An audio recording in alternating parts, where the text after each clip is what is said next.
Yes.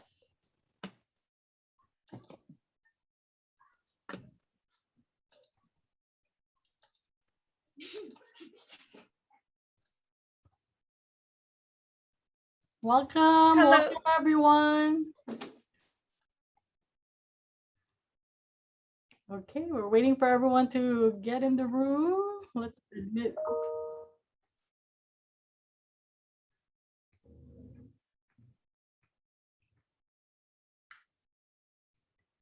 Okay, so let's get started. It's 5:31. Thank you for being here tonight, everybody. Thank you for choosing to be here tonight. How is everyone doing? Give me a thumbs up if you're doing well. I know this is the last session for tonight, so, and I know so many of you actually joined so many sessions today, so thank you. Oh, a lot of thumbs up still. You have a lot of energy still, right? Well, this is gonna be a great session. I hope you guys will really enjoy the session. Okay, we're still waiting for other people to come in. We have people in the waiting room.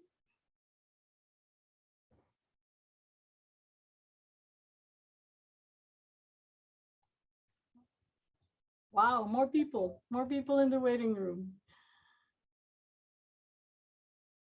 Okay, so let's go ahead and get started. So my name is Leah Martinez, and I am the project director for the Community Partnerships for Teacher Pipeline, or CPTP at Rio Hondo College. So you are in the student panel session tonight. It's called How Mentoring Has Impacted My Journey to Becoming a Teacher.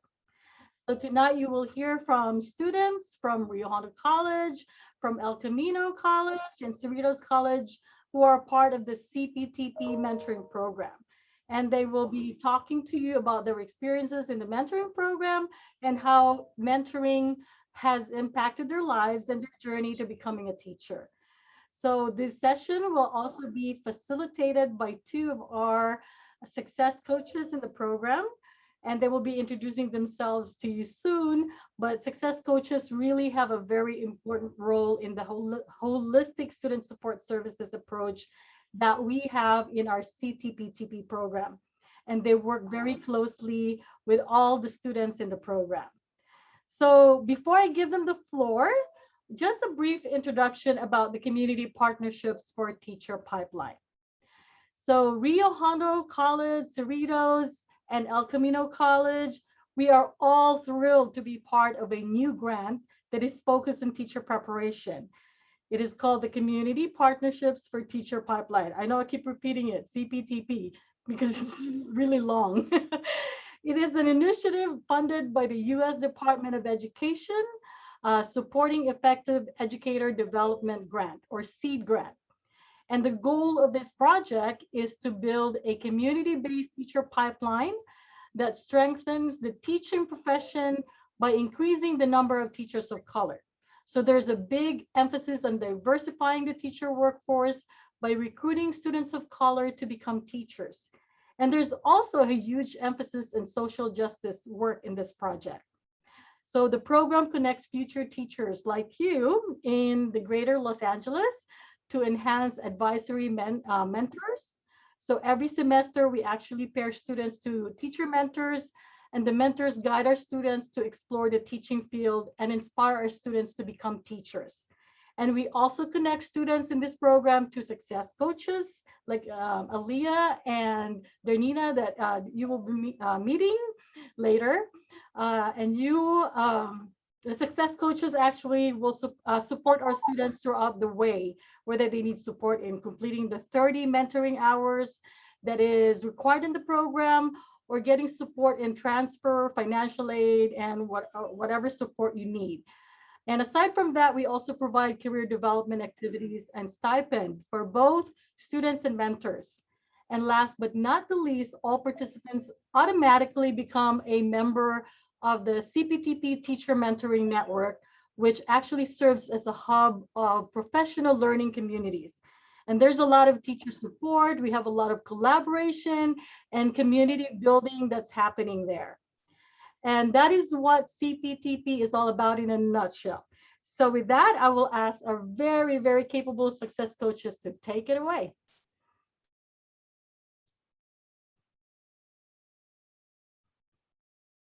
Alia? Hi, everyone. My name is Alia Medrano. I am so happy to be here with you today. I am the Student Success Coach at Rio Hondo. And welcome, everyone, to the student panel. I am so happy that you guys can really relate to these students. And yeah, if you have any questions, always feel free to drop it in the chat, and we'll be more than happy to answer it. And even one of our the panelists will be more than happy to answer it too at the same time. Thank you. Darneanna? Hi, everyone. My name is Darneanna, or Nina, depending on how you know me. I am the success coach for Cerritos College. A quick background on me is that I graduated from Cerritos College in 2019. I was also part of their teacher track program, which is amazing. And I wish the CPTP program had been around then. I think it's a great opportunity for you guys to really just see different perspectives, go into different classrooms to see what you really like, what is your calling, what grade level you love, and then move on to a CSU or wherever you want to go, and then you can make your decision from there. So do your best and ask any questions. Don't be shy. We're here to help you. This is kind of a free-flowing conversation between peers. So don't think of it as a teacher mentor type of situation. We just want you guys to share your thoughts with us, and we'll share ours. Okay? Nice to meet everybody here. Thank you for being here. All right, so now we're going to have our student panel introduce themselves. We have students from Cerritos College, Rio Hondo, and El Camino to represent each school, and feel free to just drop, like Alia said, any questions you have in the chat. All right, so we are going to go ahead on and start with Stephanie Reyes from Cerritos. Hi everyone, my name is Stephanie Reyes. I'm attending my second year at Cerritos College. I'm also part of the teacher track program that is also one of the requirements to be a part of the CPT program.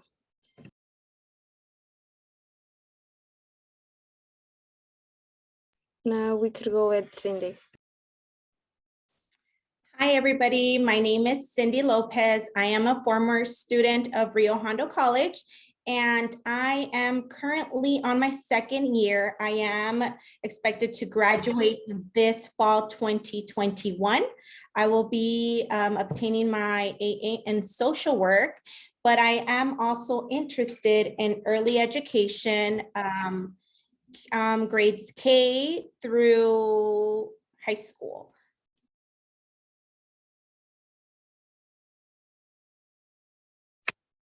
Now, hello, everyone. Oh, yeah, I'll go ahead.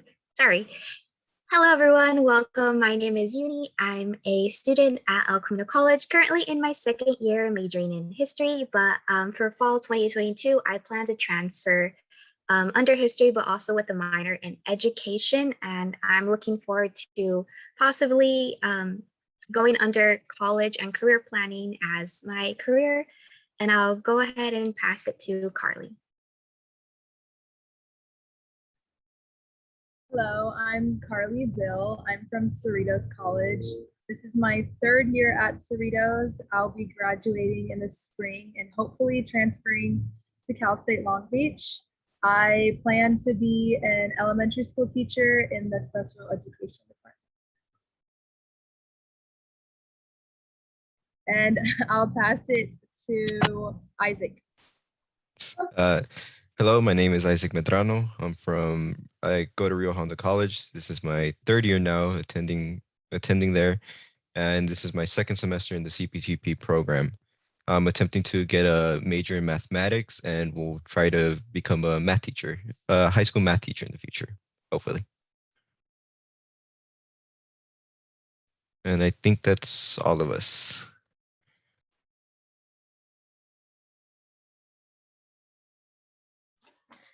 Yeah, so now that we have met everyone, we are going to start with the questions. And the first question would be to all of you, and go ahead and, so that we were not kind of trembling apart, just exactly how you guys said, go ahead and pass it on to the next person.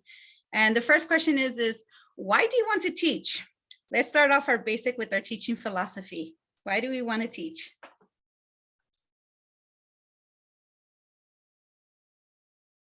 And anyone can feel free to start it off. Thank you, Stephanie. Well, actually, I want to become a teacher because I want to help and support the students that need the push that sometimes their family might not give them the push. It makes a big difference. For example, I came in the US in 3rd grade, so I only speak Spanish. And obviously I needed that support, and I would want to help other students with other languages and other than that too. I'll go ahead and jump on in. So I wanted to go into teaching originally because I was one of those students who was told that they can't do it or succeed with education. And so that obviously like really affected my confidence and how I like saw myself until I was able to meet one teacher who was able to motivate me enough to push me out of my own comfort zone to try to give school another chance. And it was solely because of her that I was motivated enough to teach and to even attend college. So with that experience, I want to use that to uplift other students. And now in college, seeing how there's this lack of diversity at times, I want to be able to provide that reliability or relatableness to other students who look like me or have these different experiences, such as being a first-gen student or coming from a low-income neighborhood. And I'll go ahead and pass it on to anyone else. So I'll go ahead and jump on that. Why do I want to teach? So I want to teach because I want to give those who feel they don't have an opportunity after high school or even get to finish high school. I want to be the voice and the motivation, the opportunity and the mentor that tells you, yes, you can. Why do I want to be this person? Because I wasn't privileged to receive these support system, this guidance, this yes, you can. I grew up in a low income community where I wasn't the student that maybe my professors thought I was gonna be able to succeed to college. So I'm sure that everybody needs that opportunity, that voice that tells you, yes, you can. You are worthy of an education and you are worthy to be successful. And that's why I want to teach. I want to bring that assurance back in our students, which are going to be our future, so they could feel motivated and so they could feel passionate about succeeding in life.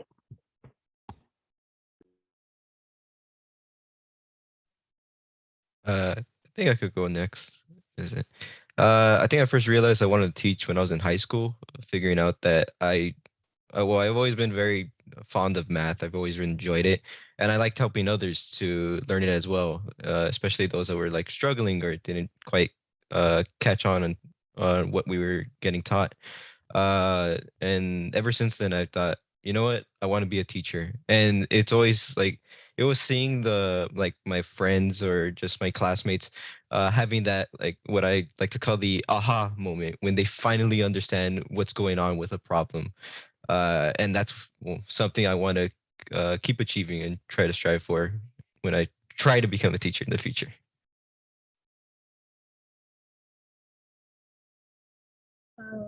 Well, I want to be a teacher. Actually, ever since I was little, I've always known I wanted to be a teacher. It's always been a passion of mine. I've always liked working with kids, have grown up working with kids. But ever since my cousin was born, he was diagnosed with autism at like 3 or 4.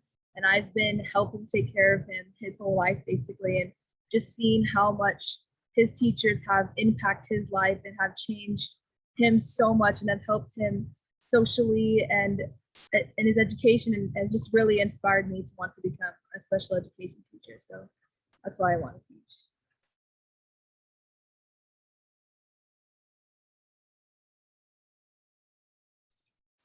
Yeah, we all have our own reasons of why we want to teach, and all of you guys have a very special, unique story, and I'm pretty sure that most of the students here can really relate to the story. Thank you all for sharing.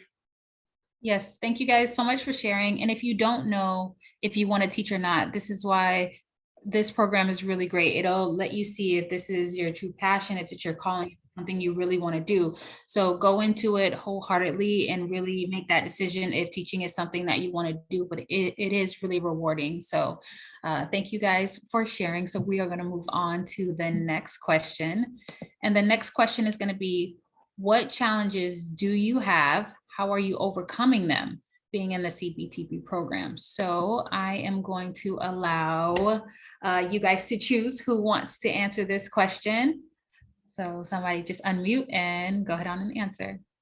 I'll go ahead and jump in this question. So what are the challenges that I have? Well, one of the challenges is I'm a first generation college student. I am Latina, and I was seen as one of the students that was not going to succeed after high school. And not just high school. I wasn't seen as a student that might graduate high school.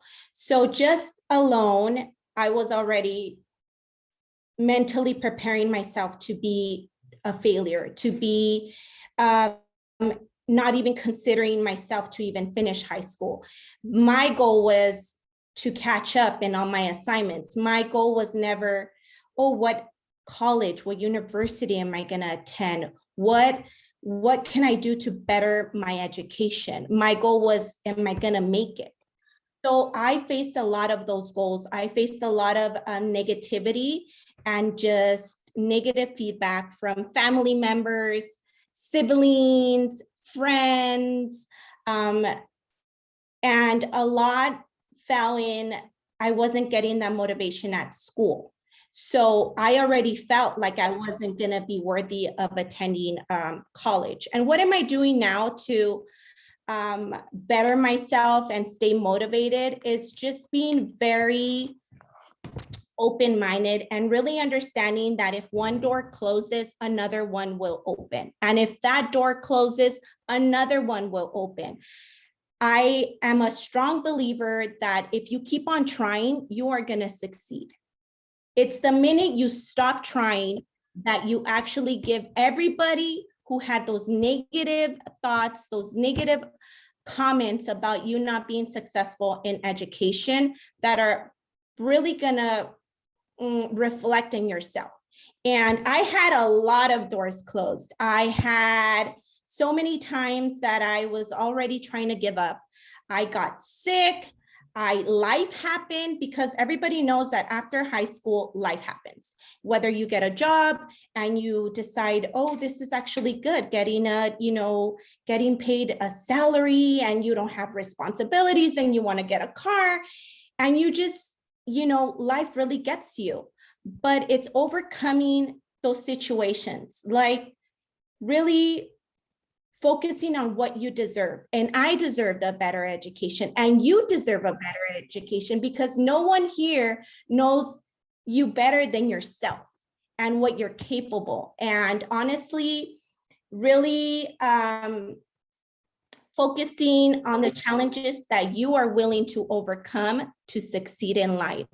And honestly, I've been very hard on myself, very negative throughout high school, that I wasn't really sure that I was going to succeed, that I wasn't going to be successful. But look at myself. I'm almost going to graduate. I am really already prepping myself to transfer to a university, attain my bachelor's. And it doesn't matter how long it takes you. Honestly, it's about completing. It's about succeeding. It's about really trying your best to finish your goals in life. It doesn't matter. It's not a race. You're going to go through life really seeing other people finish school faster than you. It doesn't matter. I learned right now in life that it does not matter. Education does not have an age. And I've been in classes where there's a variety of students from early high school to, a bigger age. And you know what I learned? That education doesn't discourage. So don't let anybody tell you you can't do it, because yes, you can. Also to add up into that, there's a quote that I really like that is, be happy with what you have while you're working for what you want. I think it's actually, don't see everything as a negative thing if you don't accomplish something. And also important thing is to take care of yourself, because also you have to take care of yourself first, and then that's the way of you can also help other people too. So you have to take care of yourself, like health, mentally, like you have to.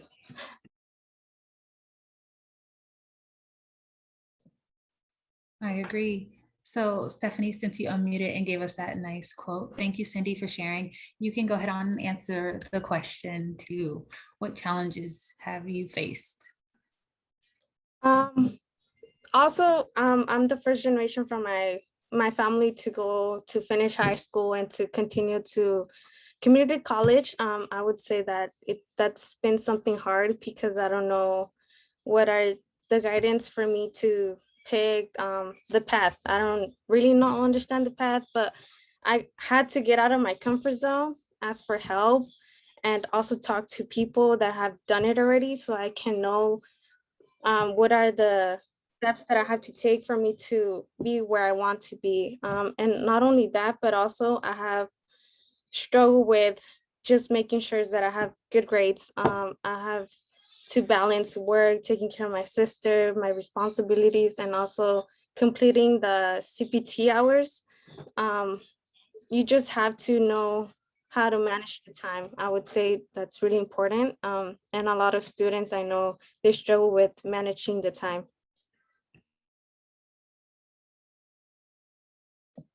I agree. Thank you both for sharing your story. Cindy, you're correct. I went through that. I just was like, oh, I'm older. I don't want to go back to school. You're going to be that age anyway. It's never too late to do what you want. And Stephanie, I love your quote. Thank you so much. We all have to learn to be grateful for what we have while we're working for what we want. You know, never look at the glass half full or half empty. Look at it half full is what I like to tell myself. So thank you both for sharing. All right, Alia, go ahead. Oh, I wanted to give a chance to anyone else if they wanted to answer the question. If not, we can go ahead, move on. Okay, so the next questions, what were your biggest concerns when first joining the teacher preparation mentoring program? How do you feel about it now? And we can start off with Isaac.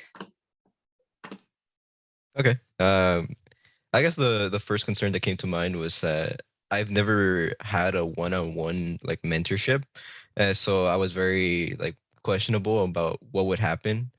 I also came into the like CPTP not knowing anything about it. I remember reading an email about it. And I'm like, you know what? I am into teaching, so let me try to see how it is.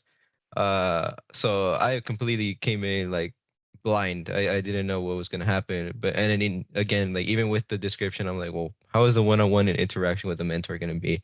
And it's been really great. Like it was surprisingly like really well, and I feel like I've formed a great bond with my mentor. She's a high school teacher, a high school Spanish teacher, and even though I'm math, like trying to go from a math major, is like she's helping me a lot when it comes to that. So that concern was definitely like solved over the time, like figuring out that she's there to help me. Trying to think. So yeah, like how I feel now is that the one-on-one interaction is like great. Like I never thought how like I've heard the stories about like you know classes wanting to maybe go be smaller, like so that there's more interaction between the teacher and the students. And this was I guess similar to that idea, but again in the one-on-one interaction. So it's just like you could get like a lot of help and a lot of information from your mentor. So yeah, like I feel like just over the times, over the weeks of working with her, definitely like showed me that that's not a concern. Like that it wasn't a problem. Like that's like a really good thing that this program has. And Yeah, go ahead, Cindy. I want to jump on this question just because I am really, I joined CPTP because going into this program, I was scared. I was nervous. I really didn't know how relating to actually a teacher who's actually practicing and has been practicing teaching for a very long time was going to be like, especially because I come with a history of feeling discouraged throughout my high school and a few of my adult years. But this program was the complete opposite. I have not ever felt discouraged or felt less or felt like if I was, at the wrong place at the wrong time. I have always got so much support from everybody in the program, including you, Ellie, and Leah. And my mentor has been such a blessing. The relationship that we built with this program has been it's been such a blessing. It's been full of questions being answered. It's been full of positivity. It's been full of guidance, because this is what this program has done for me. It's given me the proper guidance so I could get my ideas and really focus on what I want to do, because education has always been my passion. I just never been informed and I have never been educated about it. So I'm very happy that my mentor, Rosie, who is a teacher and is about to retire from one of the schools, one of the elementary schools at Montebello Unified School District, really benefited me so much. And I recommend this program to anyone who not only is joining the education field, but who wants to be a part of a family, who wants to have a connection with different type of peers, because it might not just be education, but it could also be a sense of motivation and guidance to something better. This might lead you to be something else, but this family really brings that out, and it really focuses on you. They do so much for you. They help you with resources. They help you with, TED Talks, with financial aid. They help you so much to the point where you do not feel you're alone in this program. You don't just feel like, oh, it's just about completing hours. No. This program is about unity and about responsibility, and it's about like family, and they're really motivated into helping each and every one of you succeed.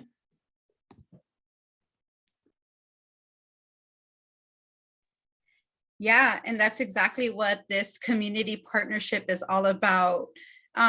Going into this teaching field, sometimes, we want our hand to be holded just for a bit, and then eventually let go into this really community has really helped people get an inside scope exactly what teaching is all about, because teaching is more of a hands-on learning where we need to be in the classrooms.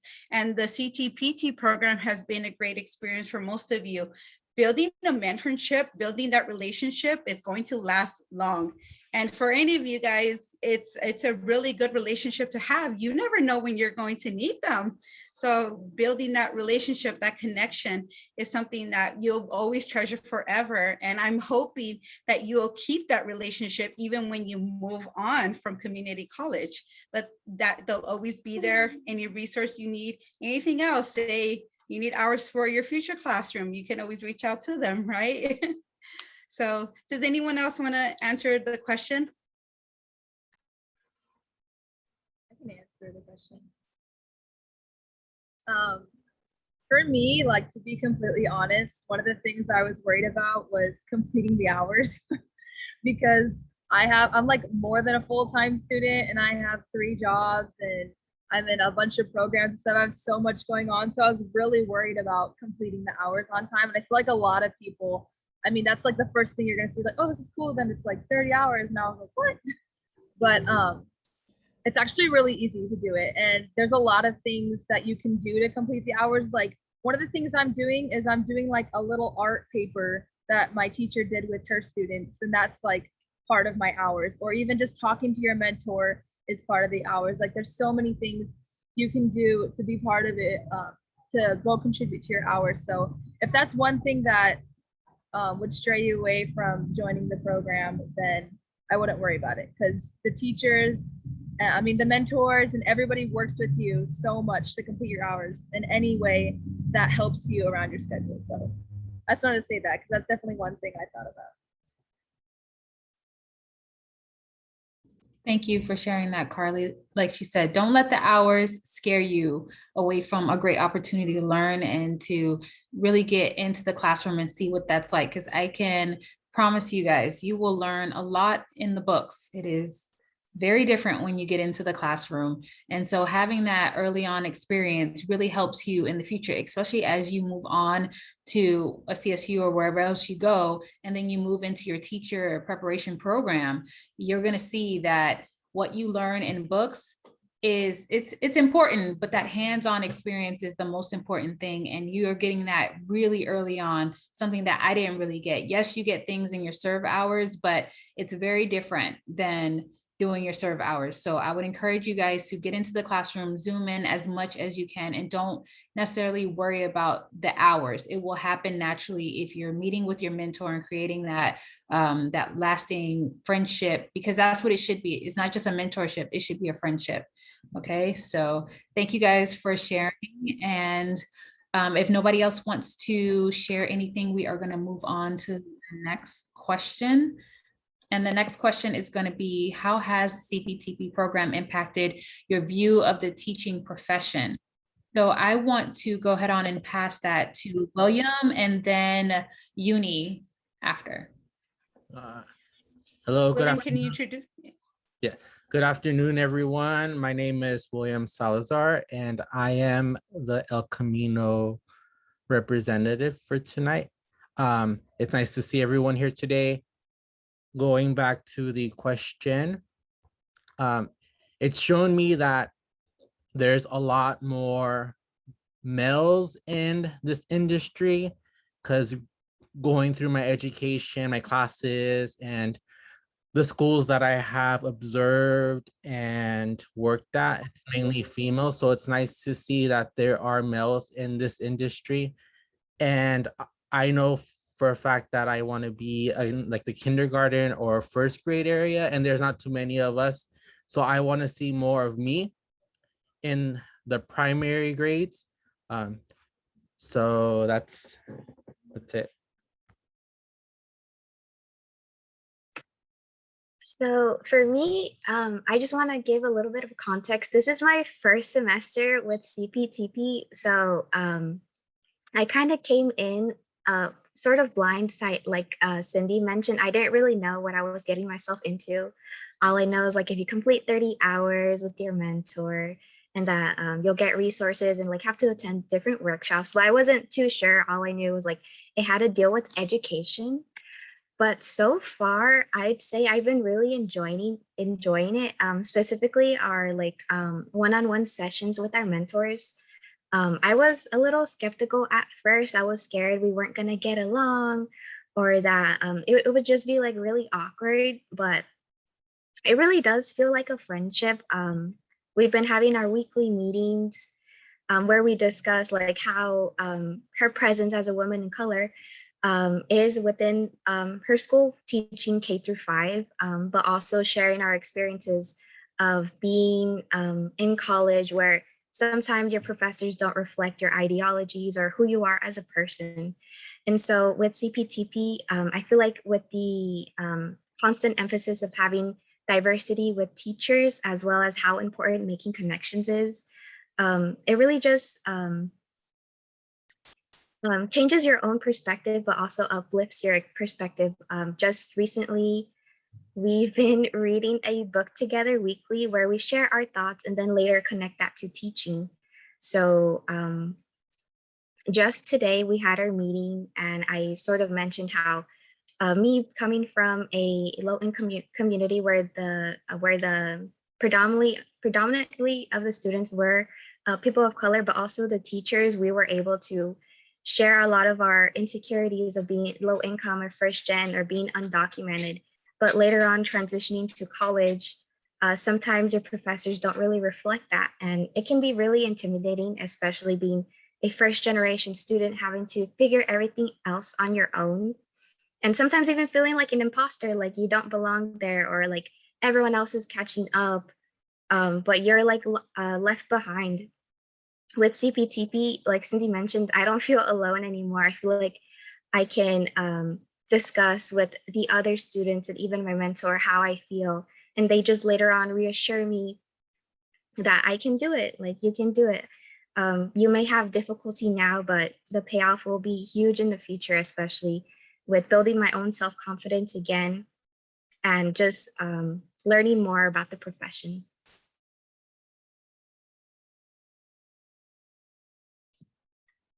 Thank you for sharing your story, Yuni and William. I appreciate it. And Yuni, I'm much like you. I am from New York. I'm from the Bronx, and I was lucky to actually grow up with most of my teachers that reflected my culture and my background. But I experienced in college that my professors did not. So I can count on one hand how many professors of color I've had along the way. But that doesn't mean that I haven't had great professors, but it's really important not to just diversify the K through 12 setting, but also higher education so that we know that we can go past K through 12, that we can succeed in college and maybe become college professors or university professors. So thank you guys for sharing your story. And if anyone, after you get your teaching credential and you decide that maybe you want to teach at the college level or university level, just consider it. Don't just stop there. All right, Alia, go ahead on and ask the next question. Yeah, so let's move on to the question. How are you doing academically this semester? What strategies have you used to maintain your grades? Carly, we can start with you. Okay. So far I'm getting all A's, and my strategy is kind of like, well, since my first semester I had all A's and 2 B's, and then I like really got this. I mean, there's nothing wrong with having B's, but I know that I like one of the B's I just didn't try that hard in that class, and I was like to myself, I was like, I'm never gonna do that again. So I got all A's the second semester. And so one thing for me that helps me get all A's is that I've been getting them so far, and I kind of want to like keep that streak, you know. But even like with the hardest classes, I always try to do my homework ahead of time. So let's say they send out the homework on Monday and it's due the next Sunday. I try to get it done as soon as possible if I can. And granted, sometimes I am tired and don't want to do it, or I procrastinate a little bit, but I try to make myself get all my homework done or any work that I have to do by Friday so that I have the weekend to relax and rejuvenate and then get back into it. Like that's something I always do. I make sure I have 1 to 2 days out of the week to relax, or else I won't be able to keep the grades that I have because I'll get really overwhelmed. So I would say it's really important to try to get your work done as soon as possible and to give yourself time and reward yourself with time to relax. So I want to add on, I want to be completely honest. So coming into El Camino, I was a perfectionist. Like I wanted to get straight A's. I wanted to succeed in everything. And once I started coming in as a full-time student, I felt like I couldn't keep up with everything. So I did earn some C's. I withdrew from classes. And even for this semester, I was struggling a lot, specifically with motivation. So I ended up failing a course that I have to retake for winter semester. But I just want to be honest, just because coming into El Camino College, I originally was a child development major. I switched over to political science. I'm currently a history major, and then I'm trying to get my sociology degree as well, while also possibly minoring in education once I transfer. And so I mentioned this because I struggled a lot trying to find like what my goal was and what I wanted to do. And it really reflected on my grades and my motivation and how I saw myself. Sorry, I keep on going back on what Cindy says, but I really enjoyed like hearing like what you had to say and how, yes, some doors may close, but there's always going to be some that open up in the future. Like specifically now for this semester, I was struggling. I did fail a course. And then I later discovered CPTP, and it's like helped uplift me, as well as remind myself of like making wellness checks with my mentor, and she'll ask me like how I am and what's going on. And like she just helps me as a motivator, but also as a reminder of like why I want to go into college and why I want to succeed and graduate in the future. And so again, just going back to if you can, try to give yourself a break if you really need it. Put yourself first. And if you can, also try to reach out if you do ever feel like you need that additional help or support, or even mental health. There's always somewhere out there for resources, or even your community college as well, or just finding someone who's your safe space, something like that. Besides that, one thing that has helped me as well is just writing down your goals or having a reminder set on Google Calendar. But yeah, that's all I wanted to add. I want to jump on this question just because I really struggled, like many, throughout the semester. I am a single parent of 2. So just that alone, it becomes very stressful. You start deciding whether you should be a parent or a student or a coworker or a sister or a daughter. And there's just so much going on. And I feel like we as human beings, we have to give ourselves that time, that time to breathe, because life just goes on, whether you like it or not. I'm a strong believer that, slow and steady. That's my quote. And I always tell my kids, as long as you try your best and you really focus on what you need to get done, it's going to get done regardless of when you have to complete it.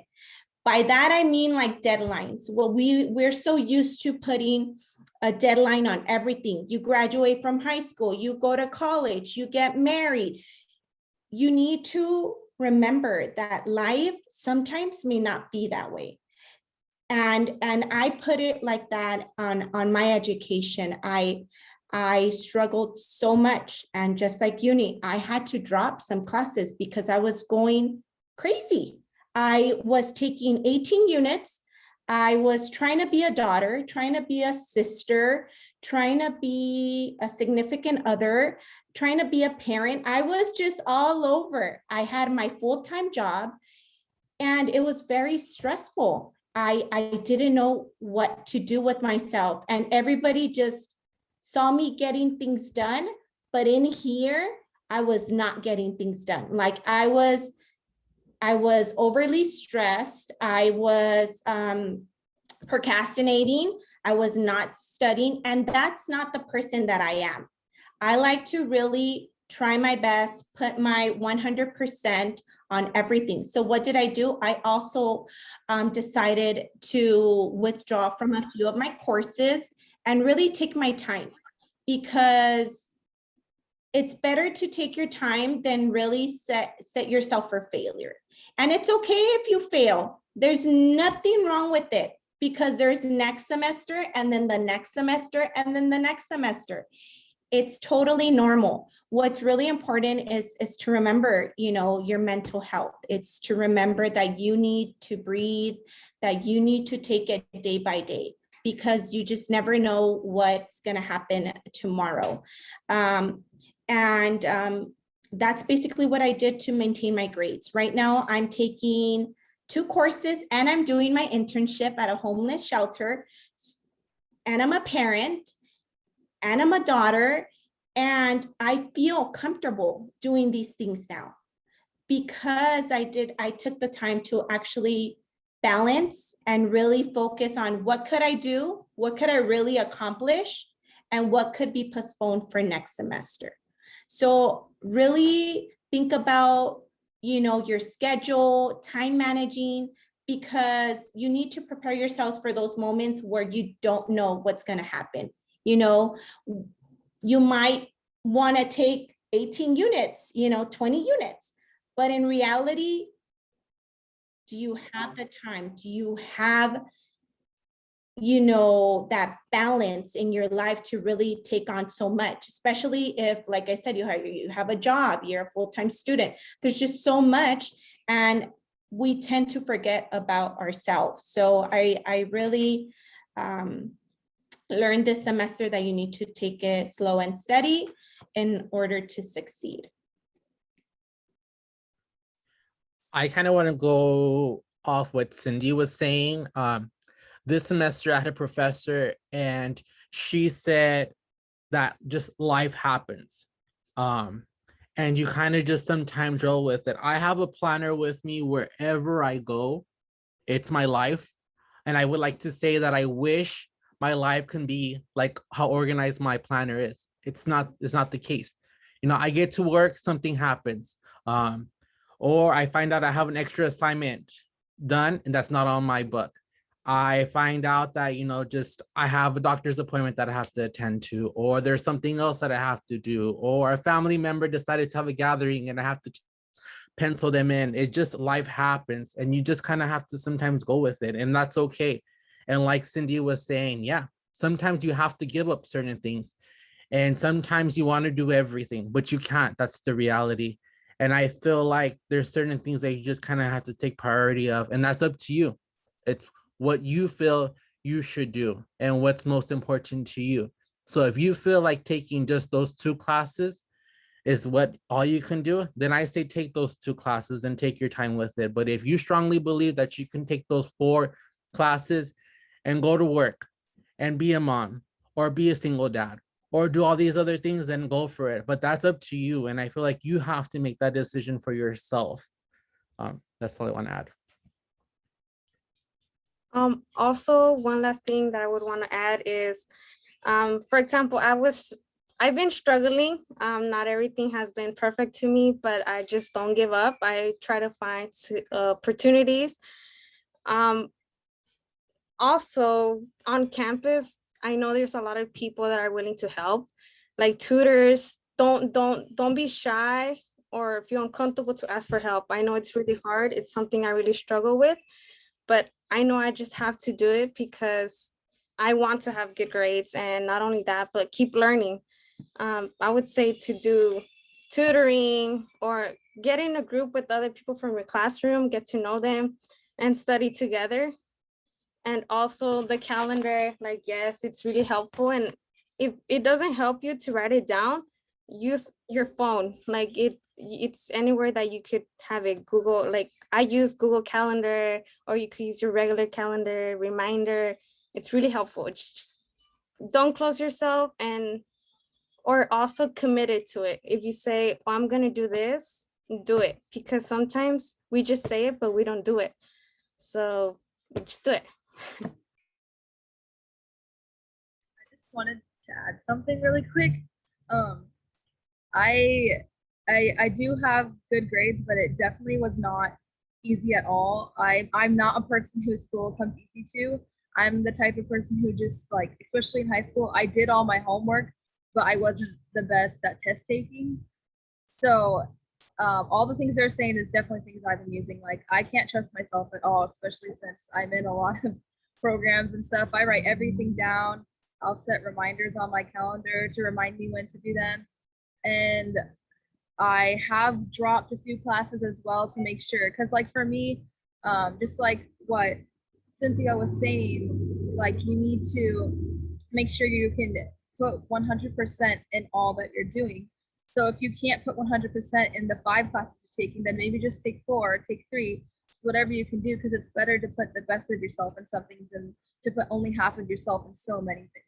So I did want to say that I have dropped a few classes before to get the grades that I have, but it definitely is not something that came easy. So yeah, just keep trying and never give up. Yes, keep trying and never give up. Exactly. You know what? I get it. College can be overwhelming, but we always need to find a way of motivating ourselves. You know, if it's throughout ourselves or giving a reason why. For example, I myself am a single mother too. I look at my son and then I realize, like, you are exactly the reason why I am going to college and better for ourselves. We all want to have this better education. So time management, like right now, I understand we are at the week before that Thanksgiving break where everything's like finals, crunch time, but people are here for you. Don't be afraid of your professors neither. You know, they're human. They've been through this process. I had to drop a class at Cal State Long Beach because I thought I can handle it, but I couldn't, and it's you know, there's only so much that we can handle as human beings, where we also have to take in consideration of our mental health. That is a big one also, where we don't want to like burn out. I know I'm at a point of a semester where I feel burnt out, and I'm pretty sure you all can feel it too at this point of time during the semester, especially thinking like, oh my God, Thanksgiving's coming up. Oh my God, then Christmas. Oh my God, family. There's all these things that's coming through our mind where we just need to like really just stop, breathe, and relax for a minute. Thank you so much for all that you have shared. Darneanna?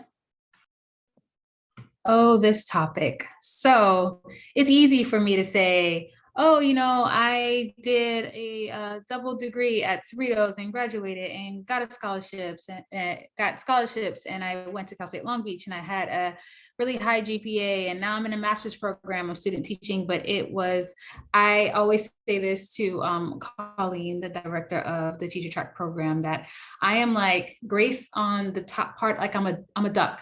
I look like I'm doing really well, but below it's chaos. The feet are just like running and moving. So everyone struggles. It doesn't matter how easy it looks for people, you are struggling with something, and that's normal. It's not normal to take it on all by yourself.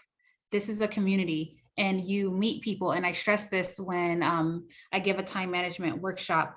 You have to find balance and you have to be willing to ask for help. So I came into it being like the lone wolf. I don't want to work in groups. I don't want to work with anybody. And like one of my best friends, we bonded because neither one of us wanted to be in a group together. We didn't know each other. We just didn't want to be in a group. And we ended up being like the best of friends. And I've told this story plenty of times, just supporting each other. There are so many resources on campus. I struggled with math. I was in Colleen's office and I was complaining about it. I had a history teacher because I was like, oh, I don't like history. I don't want to write this paper. He criticized my papers, but it made me stronger when I got to Cal State Long Beach. I went to tutoring. I was in there all the time to get help. You have to ask for help and you have to realize when you're taking on too much, like everyone has said. There is no, like, it's not a race. It's never a race. Don't compare yourself to someone else. Do what works best for you, because Cal State Long Beach, Cerritos College, all those classes, they will still be there. You can get to them eventually. What you want to do is set your mind on something and do your best at it. Don't rush through it because you need to learn. It's one thing to skate through a class. It's another thing to actually learn when you're there, because it comes full circle, you know, so don't go into it halfway. Be honest with yourself and what you can handle. And we're all, like I said, dealing with something. I'm a parent, I'm student teaching, I'm the success coach, I'm in a master's program, I have a lot going on, but it's not easy, but I find balance. So listen to your peers and find balance. And if you guys need help, feel free to reach out. I had a student reach out to me that he was struggling with, his schedule. I sat down with him and I helped him create a schedule about his hours, when to get work done for school. We are here to help you guys. Alia and I and the success coaches from Rio Hondo, all of you guys are with us. And if you need our help, we will help you. Do not be afraid to ask for it. All right, so let's move on to the next question. Yes, Benjamin, I agree. Yes, take all advantages of the resources that the school has provided. That is the biggest step. Don't slack on that, you guys. It really means along the way. I would not be here without it. So I'm sorry, somebody was going to say something. Yes, I also saw a comment like, how do you take care of yourself? And obviously, I think that's really important too. For example, I would say do something that you really love to do, other than just work, school, and your responsibilities. Like, for example, I like to go for walks, go to the gym, or make myself something like food, my favorite food. I make myself that. Like, I have to take breaks. And that's a way of how I have my self-care. I also like to know how much amount of I get of sleep, and I have to manage it. Just take care of yourself too.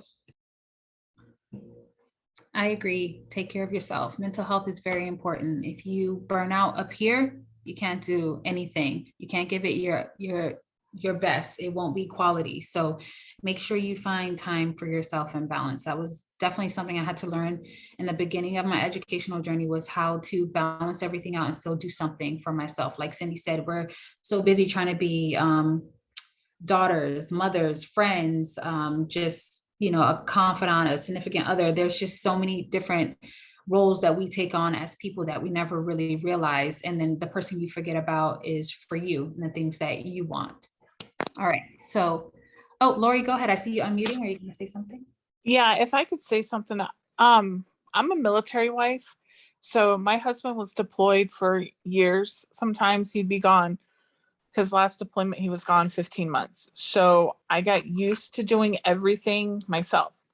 So now that I'm actually in school, I'm still a full-time mom. I still homeschool my child, still take care of my husband and everything else. But I'm learning through this particular session that I don't have to do it all. So I am going to say for all of you, thank you. And even in the chats, because without this, I was ready to withdraw from all of my classes tonight, honestly. So, Lori, great timing. I just wrote down your name. I'm going to send you something in the mail. Before you even said you were thinking about dropping, I'm like, she needs a little love right now. And I'm going to send you I'm going to put together, I need a couple days. I'm going to put together like a little health and wellness package to you coming from my heart. Aww. Because you got a lot of layers going on right now, my friend. And you got to know that we're here to support you. So Lori, I'm going to look up your address and registration. If I have any issues with it, I'll email you and asking for it. I'll get something together this weekend and I'll ship it out at the beginning of next week. Oh, thank you. Thank you, guys. We want you to be here.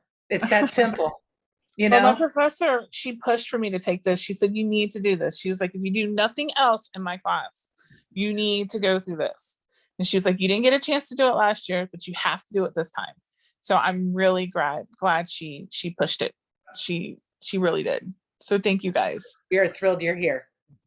Yes, we are. Renee, don't make us all cry right now. Okay, I have mascara on. We don't want to see that. But Lori, tell your husband thank you for his service. And yeah, you're dealing with a lot, but I'm glad that the CPTP program was able to motivate you and push you. And that's what I mean. This is a community. The teaching field has so many great people in it. And I love that you're making connections and that this program was able to keep you motivated and encourage you and really support you, give you the support that you need. So thank you for sharing your story. Thank you. I see Carol unmuted. Would you like to say something? No? Okay. All right. So for the next question, it is going to be, does the CPTP program help in diversifying the teacher workforce and the issue of equity in education? And if so, how? And I will let whoever wants to answer. Yeah, I haven't talked it a bit, so I think I'll start. All right, Isaac. So like coming into this, I didn't like truly realize the diversity like issues that there are when it comes to teaching. A large majority of the teacher population is white females, and that's why coming into this, I remember my teacher saying, "Oh, you're like a Latino male going for a teaching position." I'm like, "Well, yeah." Like I didn't realize that it was something, I guess, like special, because I don't see it like that. But I think it is great that this program is trying to add more people of color into the teaching profession. Again, like I mean, oh, I haven't stated this, but I grew up in East LA. Been in school there my whole life, and I always had like, well, not always, but I did have male Latino teachers, but it didn't come to mind that they were from that community as well. I remember my eighth grade history teacher. He literally went to the same schools that I did growing up. Uh, so I didn't realize how big of a, I guess, like issue this was when it came to like the maybe a university level or teachers in other cities, maybe not those that are like 99% Latino, such as East LA. Uh, so yeah, I feel like the program is trying to diversify when it comes to trying to include both people of color when it, and even males in my case. I mean, just here in the panel, it's what is sorry, it's William and I, like we're trying to become teachers, and him like he's trying to become a kindergarten teacher, which is like fantastic for a guy to be into. I remember even like having conversations with my mentor about this, like, and her bringing up videos or even mentioning that some students need like a a male figure in their life, and I never thought like of something like that crazy. Even like where I work at an elementary school. My coworker, like one of my coworkers, like talked to me saying like, you're a guy, like it's like there's a lot of females here, so it's nice that you're working out here trying to talk to them. I'm like, huh, like I never thought of that. So like just like through life experience and through the program, I'm figuring out that maybe uh maybe I could help out when it comes to that, like skewing that huge large majority of white female teachers to again, like, yeah, like diversify this the teaching profession. And so yeah, I feel like CPTP is doing well when it comes to that. I mean, just going to the meetings is just, and seeing all like familiar faces, people that look like me trying to become teachers. It's great. I want to go next. To go based off Isaac, yes, it is a primarily women's, like they take over in the education field. And growing up, I had one male teacher in the 8th grade, and he had the biggest impact out of all my teachers. And he's one of the main reasons why I wanted to become a teacher, because during that time, my parents were being separate, they were getting separated. So he was kind of like that male figure in my life. And I appreciate that so much. And I just was lucky to have him during that time.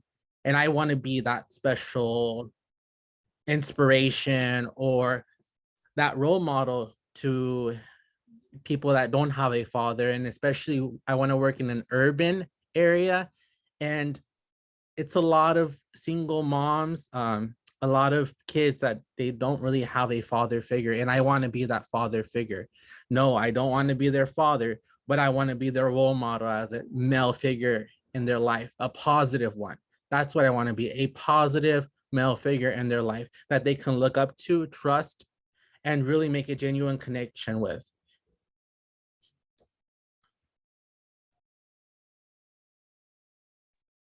Thank you guys so much for sharing your story. And I agree. I'm currently at a middle school, and there are a lot of male teachers, but we do often see that men tend to gravitate towards the upper grades, and they shy away from kinder, first, second, and third. And we need more male teachers in that area. For just to share a quick story, my daughter went to 4th grade this year, and for her first time, she got a male teacher. And I was really excited for her, because it's important not just for females, but I mean, for male students, but for female students to also see that male teachers can be in elementary. It just gives them a more well-rounded perspective of the teaching field. And so I love that you guys are, pursuing it and going into it, and we need more. So as you get your degree, make sure you reach out to your friends and convince them to do it too. All right, Alia, go ahead. Yes, we need more male role models. I could talk from my point of view where my son also has a male teacher. He is in first grade, and the impact that he has made is amazing.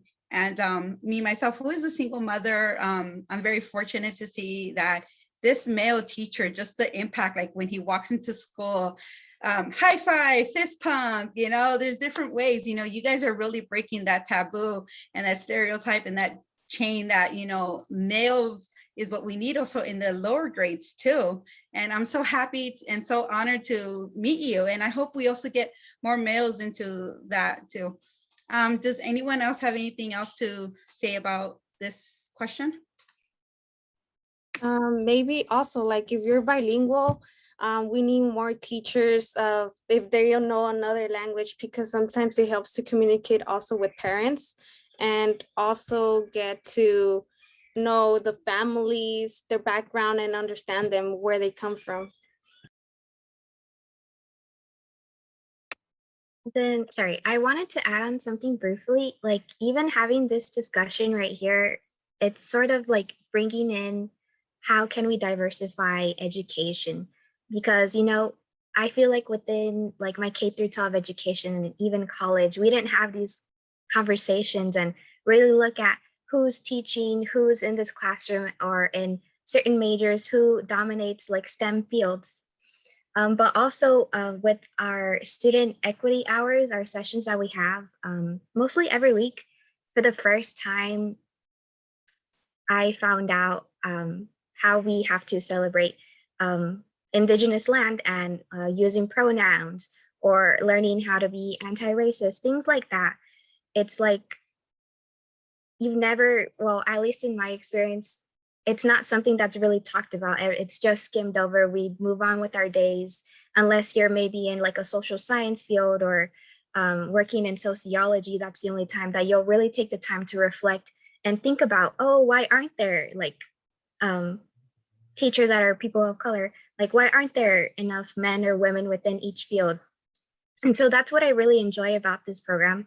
And even having like my mentor, who's a woman of color, teach in a predominantly white neighborhood, she's able to explain how her impact, how her identity in that community impacts their perception of us, and making sure we build connections and relations, and just teaching them in different ways.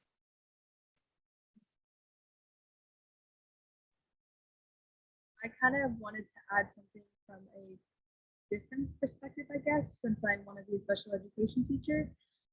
From what I've learned through this program is that not a lot of people want to teach in special education, and a lot of people have stereotypes or look down at not only kids in special education, but teachers as well. And my teacher has talked to me, my mentor has talked to me about some of the things she had to deal with being a special education teacher, and just how sad it is. Like, there's so many schools that don't even have a special education program, and if they do, they just have general education teachers teaching those programs who don't have the training and don't have the heart to teach in those classes. And it's really impacting the kids in a bad way.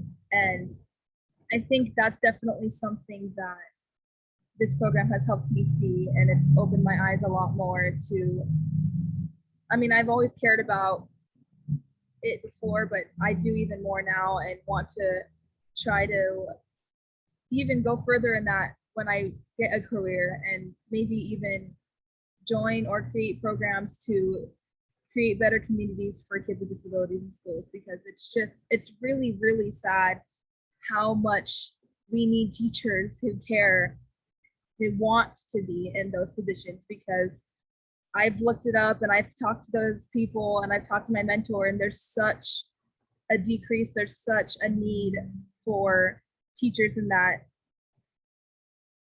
profession, that they will just take anybody who's willing to do it. And that's not how it should be. People should be there who want to teach those types of kids, you know what I mean? It's just, so that's what I've seen through this program.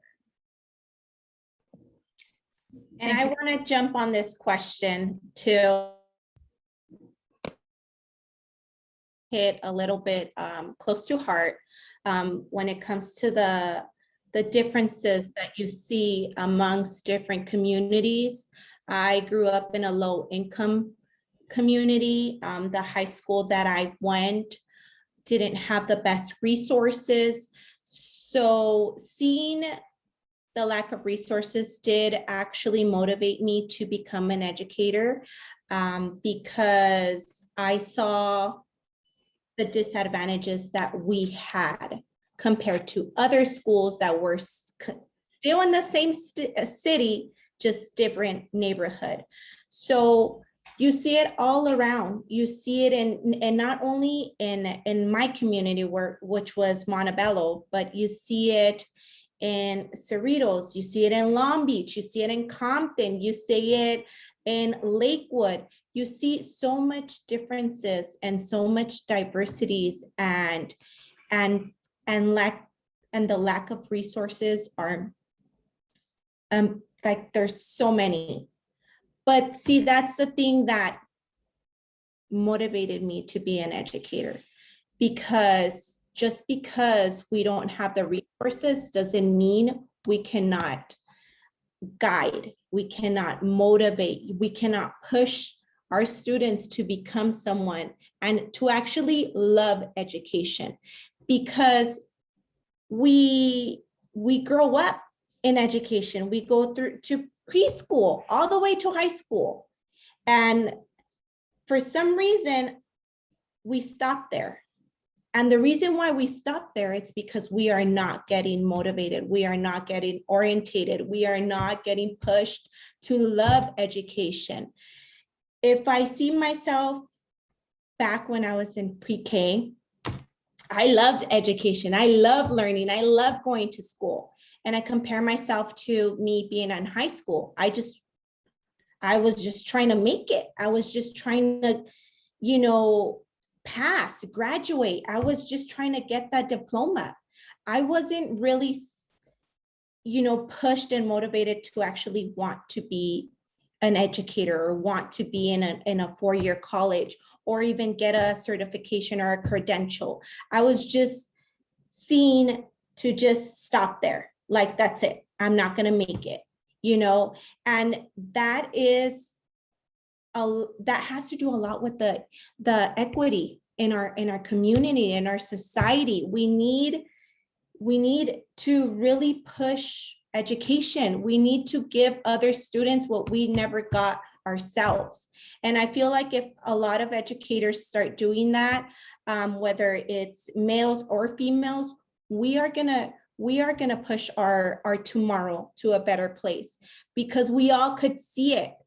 We grew up in this society where we saw the differences, and although we all wish for equality and we all wish everything was fair, it is not. And the minute you realize that it's not and you want to change it is what makes you successful and a better educator for these kids that are going to be our future. I don't want to explain to my daughter why her school is not as promisable as her cousin's school that lives in a better area that has so much resources. I want my daughter to love school because she's going to be successful one day. I believe in these educators that just give that motivation for my children. My son wants to be a scientist. I believe he could be a scientist, and I push and I want him to succeed because I believe in him. Yet again, the lack of resources within the community are not promisable. And that's why I want to be a change. And that's why I want to be a difference within my community. If I could say something, I grew up on the East Coast and I came from a school where we didn't have to worry about anything. Okay, I was very lucky. I guess I would say I was privileged compared to my friends that went to different schools. And then I moved from the East Coast out here and I saw the differences in the schools. I never understood the prison to pipeline thing. I had heard about it, but I had never really seen it myself until my older children got into high school, and I saw it more in their high schools. And that's something that I wish more educators and even the community knew more about, and we were able to do more. Myself, even though I've had my difficulties, my problems, and like my husband, he jokes about me that I've had my privileges because of where I grew up. I've helped a lot of kids where instead of them, you know, the community turns their back on them, the schools turn their back on them, you know, I've helped them realize that you don't have to follow the same path that they think that you're on. And I wish there was just more that we could do in order to help that. Thank you, Lori, for sharing. I agree. So one thing that Carly was talking about was about special education, and to relate that to the school to prison pipeline, we have an overrepresentation of Black and Brown students in special education. And this can really cause them to feel discouraged or fall through the cracks. And like Cindy said, the lack of resources in different areas, the dichotomy that you see from in a city. So you have your, you know, your low income side and you have your richer side. It really plays a big role in how those students are educated, unfortunately, and the things that they can get. So whether or not you're going to be in special education, this all ties together. You need to make yourself culturally responsible and aware, not, you know, everybody as a teacher, be culturally responsible, be aware, and don't shy away from special education, because you don't want to be one of those teachers who push students into special education when they shouldn't be. You don't want to be the person that takes away their confidence, making them think that they can't do something or they're so different unless they absolutely need that least restrictive environment. And that's something you guys all need to be willing to open your minds and your hearts and learn as much as you can, because you will have these students in your classroom. The classrooms are so diverse now that some districts are making mild moderate students, they're just putting them into general ed and providing aid support. So we're all talking about being, you know, the change that we want to see, that we're all talking about. Be open-minded. Don't just say, I'm going to be a general education teacher and that's it. No, we're all special education teachers, no matter what that looks like. And you want to make sure that you're inspiring your students to reach higher, for higher education, versus this is all they told me I could do. Once I'm done with school, I'm going to go and just work wherever, or resort to street behavior so that they end up in prison within their first year of exiting high school, if they make it to high school. So thank you guys for sharing. And Alia, you can ask the last question if no one else has anything to add.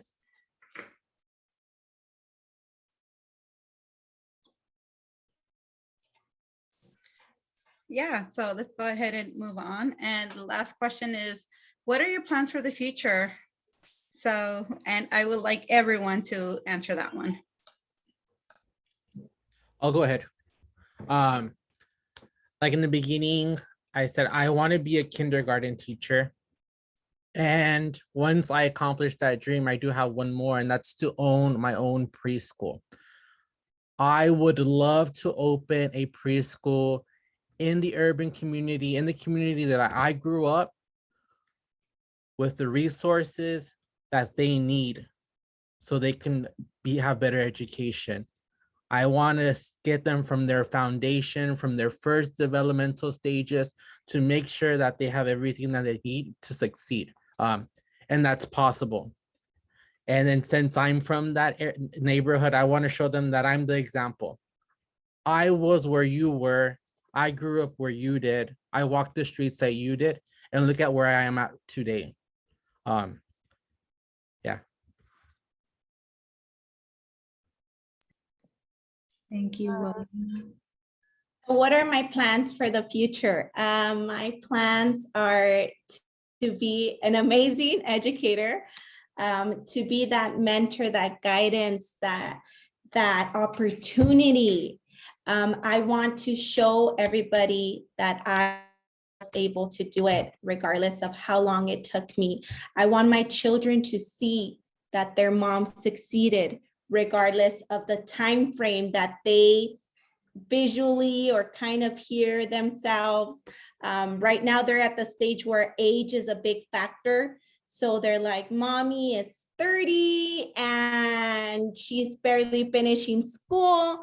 I want them to realize that age is just a number and that endless opportunities are for everybody and that we are all worthy of an education. I want them to believe in themselves and really, really, truly wish a better future for themselves. I feel that if they could believe it, they will become it. And my plan is to work in the neighborhood I grew up and really change that. I know it's going to be really difficult and I'm going to run into a lot of obstacles, but that's not going to break me because I know what I want to change. And I know I want to motivate students to have a better future because I believe in them and I believe in myself and I believe in what I'm capable of. I'm capable to transfer all that to them.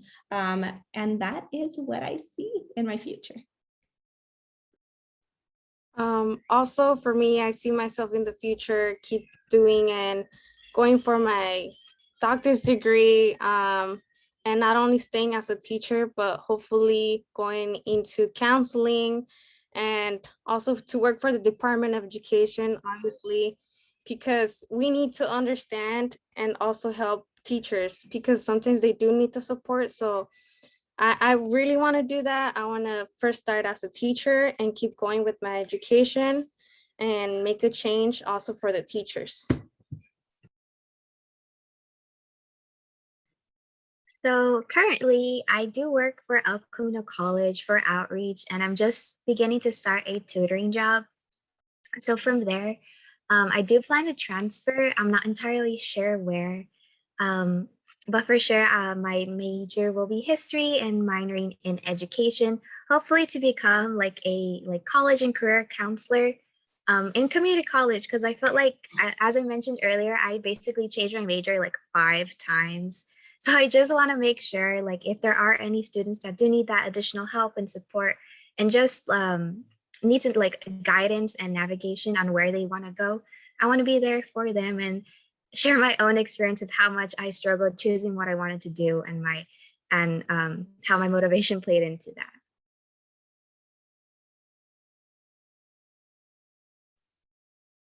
Yeah, for me, I mean, short term is definitely try to go to Cal State LA, graduate from there. I'm still not sure whether I'd go for my master's. Probably will, but once I guess I do become a math teacher, hopefully, then I would want to be somebody that the students can talk to without feeling scared. Somebody that that's just out there trying to reach out to the students if I see that there's issues rising up, whether it comes through the math itself or maybe, you know, something that's happening in the background with family issues. I definitely want to be like a big voice in the like future students' hearts, and I'll try my best to help out the best I can. I guess another thing I would like to become is I guess a bigger voice, not just through math, but you know, speaking about my experiences too, that not everything's gonna be perfect. I mean, just like what Cindy said, like, you know, it could take longer than you anticipated. Like when I first got to college, I thought I was be okay, cool. I'm gonna be in college 4 years, graduate, I'm done. This was 3 years ago now. When I got accepted to UC Berkeley and attended for a year, and well, yeah, I dropped out, but I still wanted to pursue teaching. I still wanted to be this teacher. So I'm like, you know what? I'm gonna go back to school. So I started attending Rio Hondo. This is my 3rd year now. I'm taking a slow process. Yeah, slower, a lot slower than I anticipated, but it's fine, you know? So I definitely want to be that voice for the future generation as well. Like, hey, it's not gonna be perfect. It's gonna be tough out there, but it's fine as long as you want to go for your dreams. You'll reach them.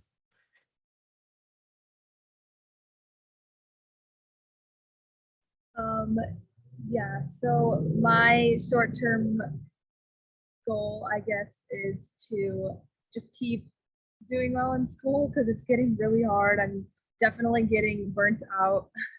And to transfer to Cal State Long Beach, and however long it takes me there, because I definitely am taking a lot longer at Cerritos than I thought I was, but that's okay because I figured out what I really want to do and not just going into something that I didn't want to do just to get the schooling done in the right time or whatever. But long term, I want to be a special education teacher in the elementary school age. And honestly, before I was like, oh, it has to be like 1st through 4th grade. But since I had a job over the summer at a Girl Scout camp, and I've got to work with all the ages, even up to middle school and high school.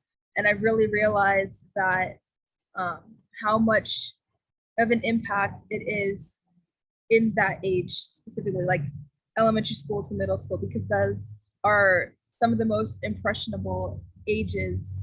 And I've just been seeing, especially going through there, that it's just a day camp, so they don't have like a separate, and they shouldn't have a separate part, I guess, for kids with special needs. And there was a lot of kids with special needs in that summer camp program, and a lot of the counselors who were there didn't know how to take care of them. They'd just complain about them and be like, oh, this kid's bad, they're having problems. But like, since I worked with my cousin and I have some experience, I could kind of tell there was something going on. And a lot of the counselors would just be like, oh, I don't want to have that, I don't want to be in that unit or that age group because I know that kid's in there that has problems I don't know how to deal with. And it, like, to me, that was like heartbreaking to hear. And so aside from being a teacher, I definitely want to start some kind of, or join some kind of program that goes out to places like that or any schools and just kind of talk about how to not only treat kids like that, but how to look out for it, how to respond to when they're acting out, how to talk to them, how to maybe not talk to them sometimes. It's so important, because there was a one girl who was there who had Asperger's, and nobody knew, but I kind of would talk to her separately and just give her time, and she really, really got attached to me and really opened up to me. And I would just tell her mom, and she, like, it was like really crazy. Like by the end of the camp, like the end of the summer, she was up there, she was volunteering we had this like project we had to do, and she volunteered to be one of the presenters. And she won't even talk on her own or sit with the kids, but she volunteered all by herself to do this. And I was so proud, and I told her mom. And and like when I was saying with my mentor, it's so important to talk about with the parents like positive things that the kids do, especially if they're kids who don't get a lot of positive feedback from people who, like teachers or even counselors who are watching them. So I think it's definitely important. Something I want to do in the future is join or start some kind of program that goes out and makes people aware of that, because it's really important, not just like to push those kind of kids off to the side, and to recognize it and realize that they deserve the time and taking the time to help them too. So anyway, yeah, that's my goal for the future. Okay, I think, has everybody answered the question? I think so. Okay, so we want to be respectful of everyone's time. If anyone wants to leave, they can. We thank you for being here. If you want to stay and ask any questions, feel free to do that. We will stay on for a bit. And I want to leave you guys with a quote that I always use from Nelson Mandela. It always seems impossible until it's done. So all of you guys have it within you to get everything done that you want. All right. Hi, Yadira. We have a question from Yadi. Hi. Sorry. Can I talk? No? Yes? Yes, go ahead. Hi, I just wanted to say congratulations to all the students. I am sitting here and listening, and I can't help but feel just very proud and excited, and to see a lot of you. It just really inspires me, because we have the next generation of teachers who are really going to put out the work. So I just wanted to congratulate all of you, especially my students, Yuni and William. Big shout out to you guys. I'm so beyond proud of you. Seeing you guys there, you have no idea. I feel like $1,000,000 right now. So it's just congratulations to all of you. It was phenomenal.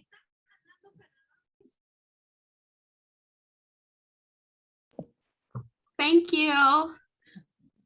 Thank you, Miriam. So if anybody has a question, feel free to unmute yourself and ask it. Or if you want to share something.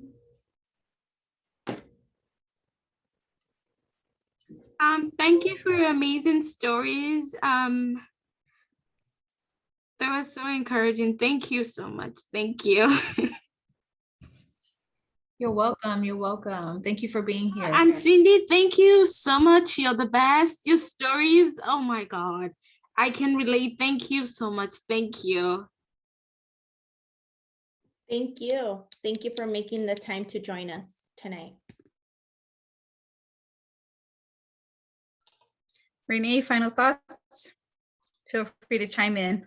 I'm just totally proud of everybody who's on tonight. I think about when the first time I had the opportunity to present at a conference. I was 20 years old, and my professor said, "Hey, do you want to present on qualitative and quantitative research methods?" And I remember just being like, "You've got to be kidding me," because it's so hard to put yourself out there. But as somebody who now speaks all the time and has had that chance to speak even nationally, all I just want to say is just keep doing it. That's what it's about. It's about progress every day, not perfection. You might make one step forward one day and 10 steps forward the next day. It doesn't matter because it's still in the right direction. So just want to say I'm so proud. And also of our success coaches, you guys are taking a beautiful leadership role. Part of CPTP is not just about our students and the next generation of teachers. It's also part about the next generation of leaders. And so please know that we're just proud of everybody who's on tonight. And thank you everybody for being here this evening. We know it's late. We've got a whole nother day tomorrow. It's going to be absolutely awesome. I was actually just finalizing the slideshow for tomorrow night for all the giveaways at the opportunity drawing. So thank you to everybody for allowing me a few minutes to say hello. Wonderful job, everyone, tonight. Thank you for inspiring all of us. And Alia, I will hand it back to you and Darneanna. Yes, and thank you very much for the panels. Your stories have really touched people.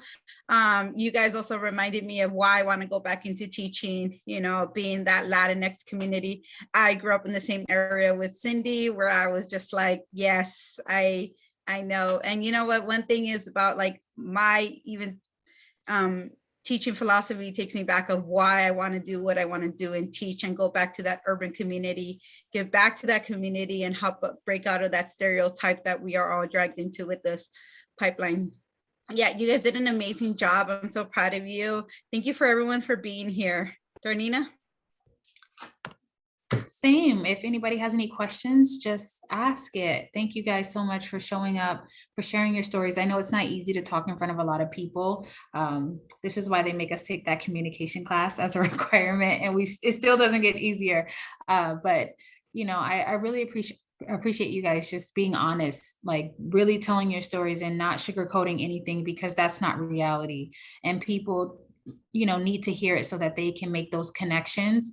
I see Yadira laughing, to make those connections to you. People need to feel like they can relate to you so that they can open up and know that their struggles, are not only their own, all of us are struggling. So I'm so proud of you guys, everyone, and my girls, Stephanie and Carly. Thank you guys so much for coming through. And if I think there might be a hand up. I'm not sure. It looked like Arendira. I hope I'm said your name right too. Yes, that's correct. I just Excellent. wanted to say thank you to everyone that shared. I really see myself in all of you, and I'm really proud, that I see the representation of everyone, females and males, all of you just getting together to push us to keep going, because a lot of us, we kind of want to give up, but then we see people like you up there, and it makes us want to keep going. Thank you. I hope you don't mind if I chime in for just a second. I had a couple people ask about recordings tonight. Please know that we are working on loading all the recordings from all of our sessions today. We've received about half of them. And so I sent a reminder to all the presenters. As we are loading them, we are putting them on the Teach for LA YouTube site. So please subscribe to the Teach for LA YouTube site, because that will get you a notification every time we load one up. So we're working on it, but please know it's still in process. Oh, I just was also asked on the chat if I'm going to be there tomorrow night for our session. I will be facilitating 2 sessions tomorrow, everybody. So I hope you're not sick of me yet. Tomorrow, and I'm going to be attending a lot of them too, because a lot of my friends are doing some really awesome sessions tomorrow, like 9 a.m. with Rosemary. If you're interested in equity, show up to that session. If you're interested about your financial future, come to the CalSTRS session tomorrow with Jen. She's going to tell you so much about your future. It's going to really help. Anyways, we've got so much good coming up. Tomorrow night, we will have a closing session. It will go from 5:30 to 7. We will have opportunity drawing Orama. I'm literally sitting here with a stack of gift cards that will be going out tomorrow evening to everybody. And then during the daytime, I believe it's at 11, I hope I'm saying this right, Yadira Ariano and I will be leading a session on professionalism for future teachers. So I will definitely be around tomorrow for sure, and I'm excited to see everybody. Thank you. Oh, and what time is the financial one? Kayla, let me double check right now. I believe it's 10 a.m. Leah, if you see it before me, can you post it? It's the CalSTRS with Jen. I'll double check it right now. Oh, great. Bobby already put it up. So that one's happening at 10 o'clock tomorrow. CalSTRS, your financial future. And then as soon as we wrap tonight, I'm going to send all the links out for tomorrow to everybody. Renee, just a quick announcement, if I can just make it, I don't know, I think some of my students from my EDU class at Rio Hondo are present here. A reminder that our class tomorrow will be the workshop. We have a workshop at 11 a.m. tomorrow. So if you are in my EDU course 110 at Rio Hondo, you know me, our class is going to be the workshop. So I will see you all there. Well, and they get to be with a credentialed teacher, Yadira. There's a reason I've got a lot of credentials. You get to be with a credentialed teacher and principal tomorrow. And your hours should be counted because Renee's credentialed, I'm credentialed. So yes, it'll be counted for your hours.